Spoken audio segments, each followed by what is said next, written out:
வணக்கம் தோழி, நலமாக இருக்கீங்களா? நம்ம சேனலில் ப்ரெக்னென்சி தொடர்பாக நிறைய பதிவுகள் பார்த்துட்டு வரோம். அந்த வகையில் இன்றைக்கி நம்ம பார்க்க போகிற வீடியோவில் சஷ்டி விரதத்தை பற்றி பார்க்க போகிறோம். இந்த மாதம் சஷ்டி விரதம் எந்த நாளில் வருது, எப்போலேருந்து தொடங்கி எப்போலேருந்து முடியுது, அது மட்டும் இல்லாமல் 100% நமக்கு வேண்டுதல் நிறைவேறணும் அப்படின்னா என்ன மாதிரியான வழிபாடுகளை செய்யலாம், அதுவும் இந்த மாதம் புதிதாக ஒரு வழிபாடை பற்றி நான் சொல்லியிருக்கேன். வீடியோவை ஸ்கிப் பண்ணாமல் முழுசாக பாருங்கள்.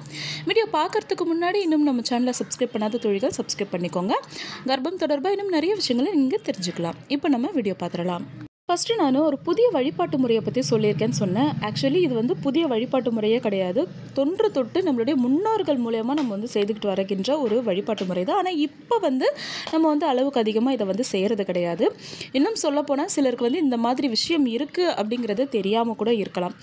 என்னன்னு பார்த்தீங்கன்னா, மாவிளக்கு பூஜை தான். நம்ம சஷ்டி விரதம் மட்டும் கிடையாது, எந்த ஒரு வேண்டுதலாக இருந்தாலும் ரொம்ப நீண்ட நாளாக எனக்கு வேண்டுதல் இருக்குது அப்படின்றவங்க இந்த மாதிரி மாவிளக்கு செய்து நம்ம கடவுளை வழிபாடு செய்யும் பொழுது 100% என்ன வேண்டுதலாக இருந்தாலும் அது நிச்சயம் கிடைக்கும் அப்படிங்கிறது நம்மளுடைய முன்னோர்களுடைய வாக்கு. அதுவும் இந்த காலத்துலேயும் அது பலிதமாயிட்டு தான் இருக்குது. அதை பற்றி தான் நம்ம இந்த வீடியோவில் பார்க்க போகிறோம். சஷ்டி விரதம் மாதம் இருக்கக்கூடியவங்க கண்டிப்பாக அதை ஸ்டாப் பண்ணாதீங்க. ஏன்னா நிறைய தொழில்களுக்கு கர்ப்பம் உறுதியானது இந்த சஷ்டி விரதத்தோடு சேர்ந்து அவங்க சில வகையான முயற்சிகள் எடுத்துக்கிட்டதுனால தான். நிறைய தொழில்கள் சொன்னது என்னென்னா, அக்கா நான் 3 மாதம் சஷ்டி விரதம் இருந்தேன், எனக்கு உடனே குழந்தை தங்கிருச்சு. 1 மாதம் தான் சஷ்டி விரதம் இருந்தேன், நம்பிக்கை இல்லாமல் இருந்தேன், எனக்கு குழந்தை தங்கிருச்சு அப்படின்னு சொல்லக்கூடிய தொழில்கள் நம்ம சென்னையில் நிறைய பேர் இருக்காங்க இல்லையா? ஸோ அந்த அளவுக்கு ரொம்பவே பவர்ஃபுல்லான விரதம் இது. அதனால் இதை ஸ்கிப் பண்ணாதீங்க. என்னைக்கு வருதுன்னு பார்த்தீங்கன்னா, வருகின்ற 14, 15, அதாவது வருகின்ற புதன்கிழமை வியாழக்கிழமை சேர்ந்து நமக்கு சஷ்டி விரதம் வந்திருக்கு. புதன்கிழமை மாலை 6:30 மணியிலிருந்து மறுநாள் வியாழக்கிழமை மாலை 4:30 மணி வரைக்கும் நமக்கு சஷ்டி திதி இருக்குது. அதனால் முன்னமே நீங்கள் அசைவ உணவுகளை தவிர்க்கிறது நல்லது. புதன்கிழமை நீங்கள் அசைவ உணவுகள் எதுவும் எடுத்துக்காதீங்க. ஏன்னா 2 நாள் சேர்ந்து வந்திருக்கிறதுனால புதன்கிழமையே வீடு எல்லாமே சுத்தம் பண்ணிவிட்டு பூஜை பண்ணுறதுக்கு தேவையான எல்லாத்தையுமே ரெடி பண்ணி வச்சுருங்க. மறுநாள் காலையிலேயே பிரம்ம முகூர்த்த நேரத்தில் இந்த பூஜையை பண்ணிங்கன்னா ரொம்ப ரொம்ப நல்லது, ரொம்ப ரொம்ப எஃபெக்டிவாக இருக்கும். நீங்கள் மாவிளக்கு செய்கிறதுக்கு எல்லாமே ரெடி பண்ணி வச்சுருங்க. மாவிளக்கு எப்படி செய்யணும்னா, பச்சரிசி மாவு உங்களுக்கு எத்தனை விளக்கு போடணுமோ, பொதுவாக 2 விளக்கு போடுவாங்க, இல்லாட்டி 1 விளக்கு 3 விளக்கு இந்த மாதிரி நீங்கள் எத்தனை விளக்கு ஏற்றுறீங்களோ அதுக்கு ஏற்ற மாதிரி பச்சரிசி ஊற வச்சு எடுத்துருங்க. நல்லா அதை ஒரு துணியில் உலர்த்திட்டு அதை மிக்சியில் போட்டு நல்லா அரைச்சி நைஸாக மாவாக எடுத்துக்கோங்க. இந்த மாவில் வெல்லமோ அல்லது தண்ணியோ சேர்த்து ஒரு மாவிளக்கு ஷேப்புக்கு இதை எடுத்துகிட்டு வந்துடுங்க. ஒரு விளக்கு ஷேப்புக்கு எடுத்துகிட்டு வந்துடுங்க. இந்த இமேஜில் இருக்கிற மாதிரி இதை வெல்லம் சேர்த்து நீங்கள் பிசையும் பொழுது கொஞ்சம் கவனமாக இருந்துக்கோங்க. ஏன்னா வெல்லம் டக்கு நீர்த்து போயிடும், மாவு ரொம்ப இலகிரும்.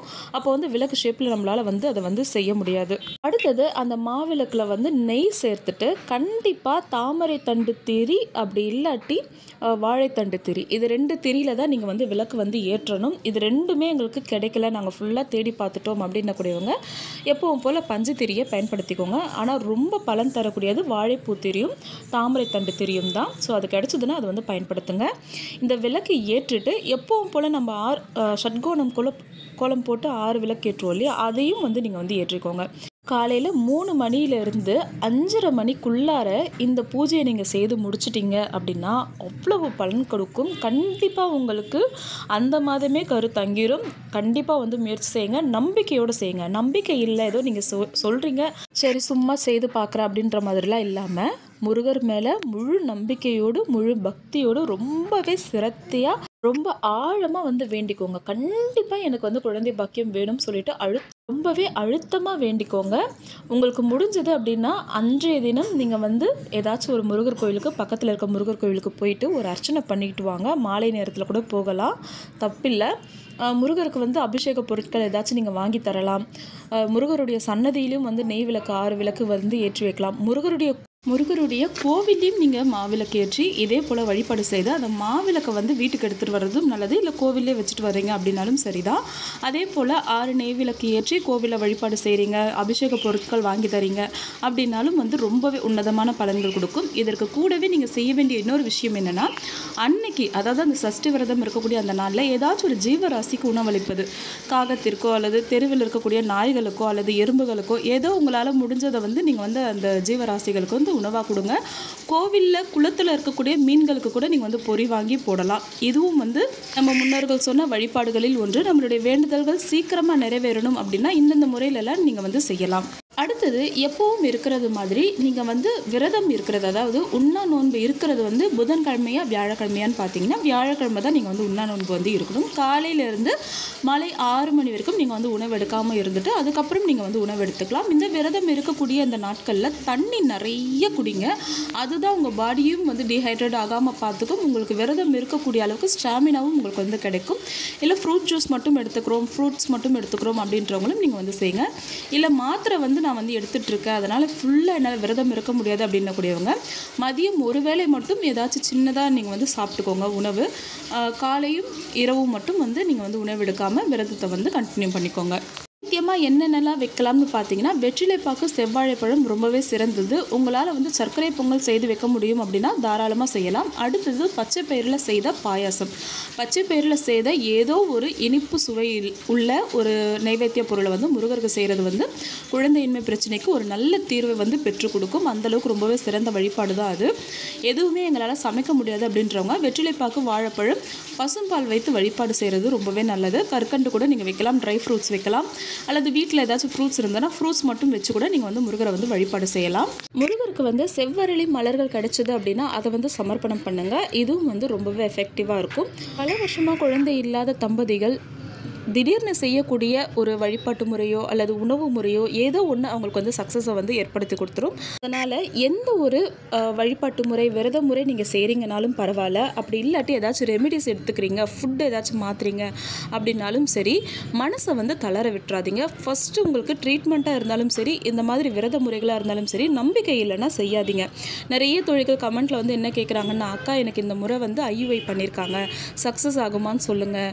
எனக்கு வந்து ஃபாலிகுலர் ஸ்டடி பண்ணியிருக்காங்க, எனக்கு வந்து சக்ஸஸ் ஆகுமான்னு சொல்லுங்கள். அதே மாதிரி எனக்கு வந்து பீரியட்ஸ் டேட் நெருங்கிடுச்சு, இப்போ வந்து எனக்கு வந்து லைட்டாக அப்டாமன் பெயின் இருக்குது, ஐயுஐ வந்து பண்ணியிருக்கு, கால் வலி இருக்குது, இது வந்து சக்ஸஸ் ஆகுமான்னு சொல்லுங்கள் அப்படின்னு சொல்லிட்டு நிறைய தொழில்கள் கேட்குறீங்க இல்லையா? நான் உங்களுக்கு சொல்கிற ஒரே ஒரு விஷயம், ஃபஸ்ட்டு நம்பிக்கையை வைங்க.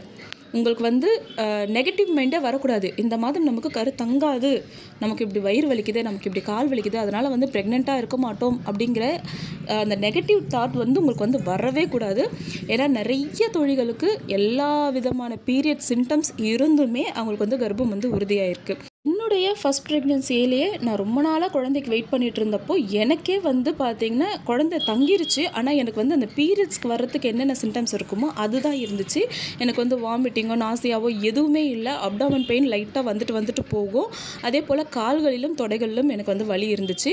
அப்புறமா ஒரு 40 டேஸில் நான் வந்து செக் பண்ணி பார்த்தப்போ எனக்கு வந்து ப்ரெக்னென்சி வந்து பாசிட்டிவ்னு சொல்லிட்டு காமிச்சுது. அதுக்கப்புறம் தான் நான் வந்து டாக்டரே போய் பார்த்தேன். என்னுடைய லைஃப்பில் ரொம்பவே மிராக்கலான மொமெண்ட் அது. கண்டிப்பாக அந்த மொமெண்ட் உங்களுடைய லைஃப்லையும் கூடிய சீக்கிரமே வரணும்னு சொல்லிட்டு நானும் மனதார பிரார்த்தனை பண்ணுவேன். இந்த வீடியோ பிடிச்சிருந்தா மறக்காமல் லைக் பண்ணுங்கள். சேனல் பிடிச்சிருந்தா சப்ஸ்கிரைப் பண்ணிக்கோங்க. அடுத்த ஒரு நல்ல பதிவோடு சந்திக்கலாம் தோழி. நன்றி.